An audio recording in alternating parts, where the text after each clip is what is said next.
राम राम। राम राम भैया, राम राम। मेरा नाम हरिओम है और मैं एक्सेल डेवलपमेंट संस्था से आया हूँ। आपका क्या नाम है और आप कहाँ रहते हैं? मेरा नाम भगवान सिंह रोहेला है। मैं गांव चाटा में रहता हूँ। तहसील नरसिंहगढ़ है, जिला राजगढ़ है, पोस्ट बोड़ा है, थाना पचोर है और मैं किसान हूँ, खेती करता हूँ। अच्छा, आप किसान हो। तो आज आप क्या कर रहे हैं? मैं आज हमारे खेत पे गेहूँ है, मैं इनकी देख रेख कर रहा हूँ। अच्छा, आज आप गेहूँ की देख रेख कर रहे हो। तो गेहूँ के बारे में थोड़े हमें जानकारी दोगे आप? बिल्कुल, मैं तुम्हें गेहूँ के बारे में पूरी जानकारी दूँगा। अच्छा भैया भगवान सिंह जी, आपको गेहूँ बोने के लिए क्या क्या सामग्री चाहिए? भैया, हमें सर्वप्रथम तो बीज चाहिए। अच्छा। एक पहला सामग्री बीज, हम्म। और दूसरी सामग्री हमें नाई चाहिए, अच्छा। और तीसरी सामग्री हमें नाई के साथ 2 लोग चाहिए, और चौथी सामग्री अगर किसी के पास नाई नहीं हो तो ट्रैक्टर। अच्छा। और हमें 5वीं सामग्री चाहिए खाद। अच्छा।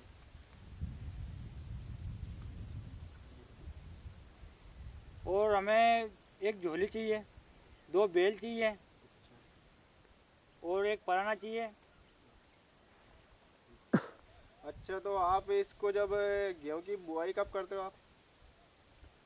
हम गेहूँ की बुआई दीपावली के लगभग करते हैं।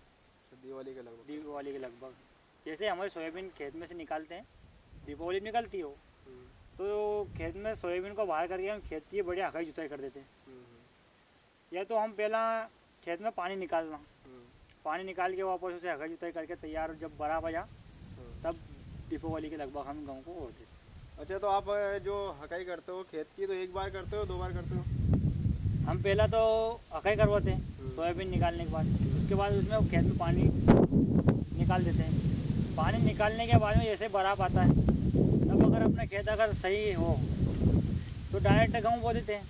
बोने के बाद हकाई जुताई कर देते हैं वापस। अगर खेत में थोड़ी कच्ची आंकड़ा वाकड़ा हो तो एक बार और हमें बक्कर रख कर कुछ निकालनी पड़ती है। फिर जैसे अपन बक्कर निकाल के गेहूँ ओढ़ देते हैं। हम गेहूँ ओढ़ने के बाद में हम वापस जो अपना बक्कर में लोड थे उसको दाता पास निकाल देते और लोड को बढ़िया खेत पे घस देते, बराबर कर देते। तो उससे खेत बिल्कुल एक बराबर हो जाता है।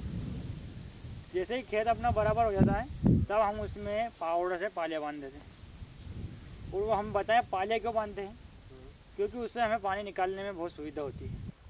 तो भगवान सिंह जी, जैसे आपने बताया कि आपको सामग्री के टाइम पे खाद भी चाहिए, तो आप क्या खाद मिला के बोते हो क्या गेहूँ के साथ? मिला के तो किसी किसान को बोना ही नहीं चाहिए, क्योंकि कोई कई की फसल हो उसमें नहीं बोना चाहिए। अच्छा। सभी किसानों से मेरा यही कहना है कि वो नहीं बोए। क्यों नहीं बोए?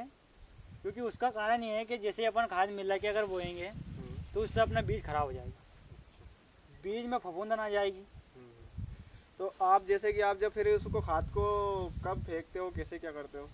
अगर किसी किसान के पास अगर देसी खाद हो तो जैसे गर्मी बरसात नहीं शुरू हो उसके पहले हम खेत में खाद डालते हैं, जैसे कि वर्मी कंपोस्ट किया हुआ खाद और कोई भी रोड़ी का खाद, वो देसी खाद तो हम उसी टाइम पे डाल देते हैं। और अगर किसी किसान के पास वो खाद नहीं हो और जो भी खाद वो मार्केट से खरीद के लाना चाहे तो वो क्या है कि जैसे अपन गेहूँ नहीं बोए हैं या तो उसके पहला डाल दो, और नहीं तो गेहूँ अपना जैसे ही थोड़ा 20-25 दिन का हो जाए, जैसे अपन उसमें सर्वप्रथम पानी निकालते हैं पहला पानी, उस टाइम पे पानी के साथ पानी नहीं निकले उसके साथ फेंक दो खेत में, और खेत में फेंकने के बाद पानी निकाल दो। तो भगवान सिंह जी, आप जो ये गेहूं का फसल लेते हो, इसका उत्पादन तो 1 बीघे में लगभग आप कितना निकाल लेते हो? हम भैया इसका उत्पादन हमारे गेहूँ के हिसाब से क्वालिटी रहती है। गेहूँ की क्वालिटी लगभग 4-5 प्रकार की होती है। अपन जैसी क्वालिटी का गेहूँ बोए वैसा निकलता है, लेकिन मेरा जो गेहूँ है लगभग मैं 10 क्विंटल से ऊपर लेता हूँ। अच्छा। 10 से 15 के बीच में मैं लेता हूँ। अच्छा, 1 बीघे का? 1 बीघा का। अगर जो भी किसान अच्छी मेहनत करेगा, टाइम पे पानी निकलेगा, खाद बीज टाइम पे देगा, खेत का अच्छी हकाई जुताई करेगा तो वह और भी अच्छी उत्पादन लेगा इनका। अच्छा। और जो किसान कम करेगा, जिसके पास कम पानी है तो वो थोड़ा कम लेगा। अच्छा भगवान सिंह जी, आप कह रहे हैं कि हकाई जुताई की बात जब आपने बोली अच्छे करना चाहिए, तो हकाई जुताई में क्या ध्यान रखना चाहिए? हमें अकाई जुताई में ध्यान विशेष यह रखना चाहिए कि जैसे अपनी गेहूँ की खेती अपन निकालें उस टाइम पे तुरंत ही खेत को पिलाव करवा दो। गर्मी के टाइम पे? गर्मी के टाइम। उससे क्या फ़ायदा है? और पिलाव भी कैसे कराएं मैं आपको पूरी जानकारी बताता हूँ कि जैसे कि अपन पिलाव करवा रहे हैं तो ऐसा नहीं होगा बराबर निकल जाए, पिलाव का बराबर रहता है। अच्छा। नहीं तो पिलाव नहीं लगेगा। जल्दी लगाए हुआ अगर जल्दी अपन पिलाव करवा देंगे तो उसमें भी कचला कट जाएगी, खेत थोड़ा नमी रहेगी तो। और अगर अपन लेट हो जाएगा तो पिलाव नहीं लगेगा, नहीं लग पाए। तो इसलिए मेरा सभी से कहना है कि पिलाव भी समय पर करवाए। अच्छा। जैसे अपन ने पिलाव समय पर करवा दिया तो अपनी मिट्टी जो है नीचे की मिट्टी ऊपर आ जाएगी, ऊपर की नीचे चली जाएगी और उसमें जो कीड़े मकोड़े रहेंगे वो ऊपर आके जल जाएंगे, गर्मी के साथ जल जाएंगे। गर्मी के साथ जल जाएंगे। और जैसे अपनी गर्मी में गर्म हवा जो चलती है लू, खेत अपना जो गर्मी की हवा जो खा लेगा, गर्मी भर अगर वो पड़ा रहेगा वैसे ही तो उससे वो ऑटोमेटिक फसल अच्छी देगा। अच्छा। और फिर क्या है, जैसे अपनी बरसात में स्टार्ट हो, एक दो दोंगड़ा पड़े ये तो उस टाइम पे सभी किसान भाई खेत में कल्टीमीटर निकाल दें। कल्टीमीटर अगर किसी के पास नहीं है तो बक्कर निकाल दें, खेत बराबर करने के लिए। खेत बराबर कर दें। फिर जैसे अपना खेत बराबर हुआ उसे वैसे उसमें खाद डाल दें। अच्छा, तो भगवान सिंह जी, आप जो गेहूं की फसल लगाते हो इसको लगाते समय इसमें क्या क्या सावधानी रखनी चाहिए? इसमें हमें सावधानी रखनी चाहिए, सबसे पहले तो हमें इसमें खाद मिला के नहीं उड़ना चाहिए। अच्छा। मैंने यहाँ पे पहले बताया और अब भी बताना चाहता हूँ कि इसमें क्या अगर अपन खाद मिला के उड़ेंगे, पानी अगर खेत में कम है, सही बराबर नहीं अपन ने उड़ दिया तो उससे फफूंद आ जाएगी। तो इसलिए ये तो पहली सावधानी थी। और दूसरी सावधानी अपनी है कि अपन ने गेहूँ फूकना नहीं चाहिए। अच्छा, फूक के नहीं डालना चाहिए? फूकना क्यों नहीं चाहिए? क्योंकि अपन जैसे ही गेहूँ फूक देते हैं तो वो ऊपर रहेंगे, उसकी जड़ें खेत में नीचे नहीं जाएगी। और अपन जैसे अकाई जुताई करते हैं उसकी खेत बराबर करते हैं तो अपन जैसे अपने बक्कर का लोड घसते हैं तो वो बक्कर के साथ में निकल जाएंगे। गेहूँ ज़्यादा पड़ेंगे कम पड़ेंगे, तो इसलिए अपन ने विशेष करके गाँव में फूकने भी नहीं चाहिए। और लाइन मतलब पूरे क्लियर लाइन से लाइन गेहूँ ओढ़ना चाहिए। उसमें क्या है, अपने थोड़े गेहूँ में अगर दूरी रहेगी तो हवा लगेगी, विकास आएगा, उससे क्या है कि अपना गेहूँ में अच्छी वो बनी रहेगी, पौष्टिकता बनी रहेगी। तो हमें ऐसी बहुत सारी सावधानियाँ हैं जो कि सभी किसान भाइयों को रखनी चाहिए। तीसरी सावधानी ये है कि हमें खेत में पाली बनानी चाहिए। वो क्यों बनानी चाहिए? क्योंकि जैसे कि अपन खेत में पाली नहीं बनाए तो जो मोटर का पाइप है वो रखेंगे अपन, तो उससे क्या गड्ढा पड़ेगा।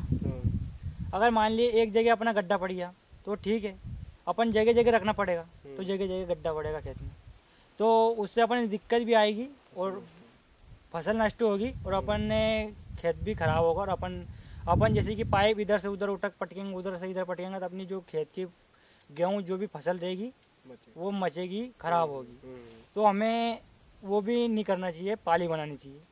क्योंकि पाली में क्या है, अपन एक जगह रख के डायरेक्ट पार्ट से निकल जाएगा पानी अपना, कोई दिक्कत नहीं आएगी।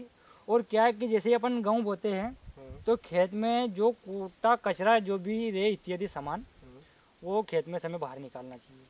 क्यों निकालना चाहिए? क्योंकि अपना गेहूँ है वो वैसे ज़्यादा बढ़ते हैं, तो इसलिए हमें कूटा कचरा जो भी बाहर निकाल देना चाहिए। तो साफ खेत साफ रखना चाहिए। बिल्कुल, खेत साफ रखोगे आप तो उसका आप पे उतना ही फ़ायदा मिलेगा। और मेरा कहना यह है कि जैसे कि अपन जो गेहूँ बोते हैं खेत में, अपने सावधानी एक ये भी है कि अपन गेहूँ बोए तो उसमें उसके अलावा गेहूँ के अलावा कोई भी बीज नहीं होना चाहिए। जैसे मिलाना नहीं चाहिए, कुछ भी नहीं मिलाना चाहिए। क्यों नहीं मिलाना चाहिए? क्योंकि हमें उससे खेत में थोड़ी दिक्कत आएगी। अच्छा, क्या क्या बीज मिलता है? जैसे कि अपने दूधी वगैरह वगैरह जो भी रहेगी, राई है, और ये सब कुछ भी नहीं रहना चाहिए, उसे सब निकाल देना चाहिए खेत से। अगर गलती सूख भी आए तो उसे निकाल दो खेत से। मतलब निंदाई गुड़ाई कर लेना चाहिए। निंदाई गुड़ाई करवा दो, ये भी सावधानी होती है। ये भी सावधानी। भगवान सिंह जी, आपको गेहूं की फसल से क्या लाभ है? हमें गेहूं से बहुत लाभ होते हैं। गेहूं से सर्वप्रथम लाभ ये होता है कि जैसे कि अपन ने जो गेहूं है इससे हमें शुक्ला निकलता है। वो शुक्ला जो है हमारे जानवरों को खिलाने में काम आता है, तो उससे हमारे जानवर भी अधिक रहेंगे, तो उससे हमें जानवर से लाभ होगा। गाय भैंस जो भी रहेगा तो उसमें हमें दूध देंगे, उससे लाभ होगा। और जो हमारा शुक्ला निकलेगा ये अगर हमारे ज़्यादा है तो इससे हम ईंटा करवाने के में काम लेंगे, ईंटा करवा लेंगे। अगर हमारे और भी ज़्यादा शुक्ला निकला तो उसे हम एक खड्डा करके खोद के खड्डा में डाल देते हैं, तो हमारा शुक्ला 1 साल बाद उसका खाद बनेगा, तो खाद में भी हमें शुक्ला काम आएगा। तो इससे हमारा कम खर्च होता है और अधिक लाभ होता है, और इससे हमारे जो गांव है उसकी पैदावार ज़्यादा होती है, तो हमारे अनाज में भी वो ज़्यादा पैदा होगा, तो वो भी हमें लाभ है। इससे हमें अनेक लाभ होते हैं और हमें अनेक प्रकार के लाभ होते हैं, और कोई ज़्यादा हमें मेहनत नहीं करनी पड़ती है, ज़्यादा ऐसा कुछ कष्ट भी नहीं पैदा होता है हमें, और गांव से हमें बहुत लाभ होते हैं। इससे हमारी आर्थिक स्थिति अच्छी बढ़ती है। और शुक्ला से क्या है कि जो हम शुक्ला में यूरिया का घोल मिला के, दाना वगैरह कुछ भी मिला के हम हमारे मवेशियों को खिलाते हैं, तो उनमें क्या है कि वो दूध अधिक देते हैं, शुक्ला से दूध अधिक देते हैं, उनकी पौष्टिक आहार जो रहे वो बनी रहेगी, और इससे हमें आर्थिक स्थिति मजबूत होगी, और इससे हमें बहुत लाभ होते हैं, गाँव से हमें बहुत लाभ है। भगवान सिंह जी, आप किसान भाइयों को गेहूं के बारे में क्या संदेश देना चाहेंगे? मैं सभी किसान भाइयों को संदेश देना चाहता हूं कि सभी अपने खेत पर, ट्यूबवेल पर, जहाँ भी अपना खेत है वहाँ गेहूं लगाए और विधिवत गेहूं लगाए, उससे हमें बहुत फ़ायदा होते हैं। और मैं पूरे भारत के किसान भाइयों से कहना चाहता हूं कि गेहूं की पैदावार बढ़िया करें और गेहूं लगाए। मेरा किसान भाइयों से यही कहना है कि सभी अपन जो गेहूं बोते हैं उसमें एक ये भी रखे विशेष ध्यान कि अपन अपने जो 1 बीघा खेत है या तो उसमें जितनी मात्रा में गेहूं पड़ने के रहते हैं बीज, उतना ही डालें, ना कि उससे ज़्यादा डालें, ना कि कम डालें। जो मात्रा में अपने डालने का रहता है वही डालें, और खेत की सही हकाई जुताई समय पर करवाएं, और खाद भी समय पर डलवाएं, और पानी समय पे ऐसे निकलवाएं, और फूक कर ना बोए, और खेत में सभी ढाल पालियाँ बनाएं।